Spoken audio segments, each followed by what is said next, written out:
Yeah, because erotica is what you all think of when you think of seeing Rob Callahan read a story. The truth is, in about 2004 or 2005, right around there, back when I was young and sort of coming up and trying to get published anywhere I could, I was in an anthology of erotica. I'm not making this up. It's called Confessions, Tales of Sexual Guilt by Allison Books. It might be out of print, but you can probably find a used copy somewhere. The story was called Phallus in Wonderland.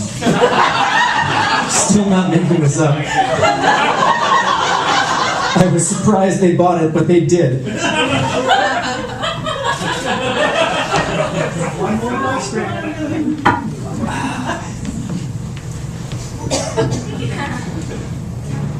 She rubbed it all over her naked body. That jacket was getting better acquainted with parts of her than perhaps she was herself, and this had to be some of the easiest money she'd ever made. There was no lonely old lecher to rub. There was no one to grind on, to writhe and wriggle over, to earn her $100 for the night. She only had to service an article of clothing to get my money, and there we were. It was me, her, and a jacket alone in what they called the VIP lounge, which turned out to be a musty little closet-sized room with mirrored ceilings, an uncomfortable couch, and a security camera high up in the corner. And this was the hovel in which we would share the next 30 minutes of our lives. Now, she was easily the prettiest dancer in the club, and I wouldn't have shelled out that kind of money for anyone else. She was almost everything I could want in a woman. It was like 80s Madonna, 90s Cameron Diaz, and Winona Ryder, anytime, ever. Now, the other guys in the wedding party didn't see the appeal, or at least they politely pretended not to, but to me, this young woman was the embodiment of perfection. She was just as Joan had been a few years back when I still had some chance at being the love of Joan's life. And I couldn't help but think about Joan most of the time, but especially now with this girl seducing that jacket before my very eyes. I'd spent the past 7 years regretting the fact that Joan and I had never worked out. My failure with her was the single worst regret of my life. And I tried more than once to undo it, to woo her and to co-write with her our own personal storybook ending. She wouldn't take me, though. She would only lament that I was too wild and unstable and dangerous. Even as I mellowed with age, she mellowed more. So no matter how much I grew, in her eyes, I was still that reckless young boy she refused to let herself love all those years ago. And I wondered what else she could possibly expect from me. I asked myself that very question over and over again for years. And when I finally figured it out, I realized that what Joan really wanted was all of the qualities she saw in my so-called best friend. In all the time I'd known her, she'd hoped that all of his qualities would somehow manifest in me, that I would somehow become safe, stable, and even worthy of her love. And eventually she just got tired of waiting for me to be everything she saw in him, and she just settled for him sans me. And every time I asked what more she wanted from me, the answer I came up with had a name, and that name was Billy. Meanwhile, back in the VIP lounge, while I was busy pondering and professing over Joan to myself, Alexis was getting busy with that jacket.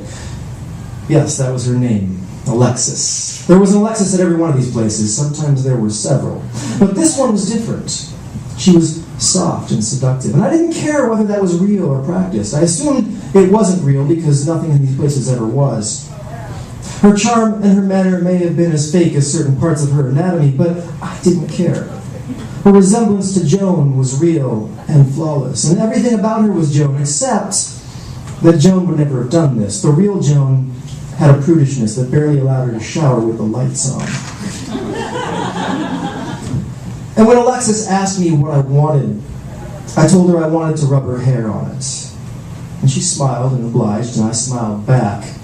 See, because hair retains odor more than anything else on the body, and given that Alexis was relatively hairless everywhere else, I wanted to make sure that the scent of her delicious, flowing locks lingered on that coat for a long time to come. I briefly wondered what she must think of me. What strange fetish did she imagine fueled me? What did she envision me doing with the jacket later on? Whatever she thought didn't matter, though, because my true intentions were more dark and far more brilliant than anything she could imagine. And even though I didn't care about her thoughts, what the rest of the wedding party might think did concern me a little. Billy himself didn't worry me. He was too drunk to think about himself, let alone his best man. But there were other groomsmen to consider. And I'd watched their uncomfortable, silent glances back and forth as Joan's younger double offered her services and I accepted. Maybe it was just her looks. Maybe it was just how quick I was to respond. Maybe deep down some of them even suspected that I still harbored an insatiable desire for Joan herself. And they worried about the depths to which this girl's resemblance might let me plunge. And they were right to worry. Whatever their actual reasons, but they didn't know half of it. They didn't know that I'd spotted Alexis months ago. They didn't know that I'd been planning this private dance ever since. As far as any of them knew, this night was a chance encounter, and I had stumbled upon my foe Joan by pure folly. As far as they could tell, this was just a lonely and rejected man's final attempt to emulate the time he'd once hoped to spend within the arms of the woman of his broken dreams. If those were their thoughts, so be it. Let that be all they thought as they placed folded dollar bills on the stage before them while Alexis and I had our way with this jacket. Let it be the least of their concerns as they stared, like dogs at a treat, and only occasionally picked their eyes up to look back at the unconscious groom to check that he'd not ended up face down in his own vomit. Oh, Billy was going to ache in the morning. Every fiber of his being was going to regret this night. Between his combustible blood alcohol level and his hazy memories of his trip to this place, he was going to regret having ever asked me to be his best man. And perhaps I had settled down over the years. Perhaps I'd patterned my life more closely after his, driven by the all-consuming desire to regain Joan's affection. But even after all that growing and maturing, I still knew how to plan a bachelor party, the gist of which he would never forget, no matter how clouded the exact details might be. And time passed quickly in the VIP lounge, and before I knew it, the bouncer was poking his head in to tell us our time was up. And after he disappeared, Alexis moved close and sat next to me on the stiff, crusty couch. She caressed that jacket lovingly, hesitating to give it back. She looked me over with intoxicating eyes. I could have drowned in those eyes.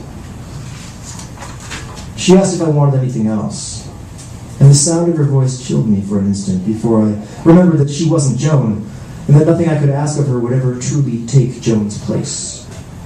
I did contemplate asking her to try, but I knew better. Instead, I simply took the jacket from her and smelled it. I breathed in deeply and took in her scent. And it was wonderful. But it wasn't enough. The smell was faint. It would fade into the stink of smoke and pheromones that seeped through the rest of the club before I got it out the door, and I wanted that jacket to still smell like her in the morning. So I asked her to spray her perfume on it. She winced, and I offered her another 50, and then she obliged. Then we parted ways. She made her way back into the sea of moneyed, lonely men, and I returned to the rest of my party. Alexis and I would never see each other again. And the group was exactly as I'd left it. Mostly the groomsmen were at the stage. Billy was face down on the table in a corner, away from the excitement. And I paused as I approached him and considered his upcoming plight. See, Joan hadn't changed. She would never marry a man low enough to patronize such a palace of flesh for sale as this. If she found out, the wedding would be off. He would tell her, of course, eventually. He would be just haunted enough by the guilt that he would spill his guts and beg her forgiveness. In fact, he probably wouldn't make it through the honeymoon. I knew her, though, and I knew that she'd see how sincere his regret was. She'd consider my involvement. She'd distance herself even more from me and forgive him while she seethed over my influence on her otherwise perfect husband. She would convince herself that I got him too drunk to know where he was going, and that he hadn't gone willingly, and that even if he did step through the door of that place, her ideal man would never have partaken of the services offered therein. As long as he resisted the temptations of this den of sin, he would never be cast far from the altar of her heart. So, when I reached him, I untucked the jacket from under my arm and placed it back over his shoulders. It was cold in that place, and I couldn't stand to see him shiver anymore. And he'd been kind enough to let me wear his jacket when we first came in, when I'd been the one complaining about the cold. The least I could do was return it to him now. That and turn his head to the side to keep him from drowning in his own spit. See, I didn't need the jacket any longer. In fact, I was suddenly feeling warmed from within, so I wrapped him in it, and I let him sleep it off that night. In the morning, I would present him to his blushing bride. Because you see, Joan had always said that if it wasn't for Billy, it would have been me. Soon I'd be finding out just how much she meant it. Thank you.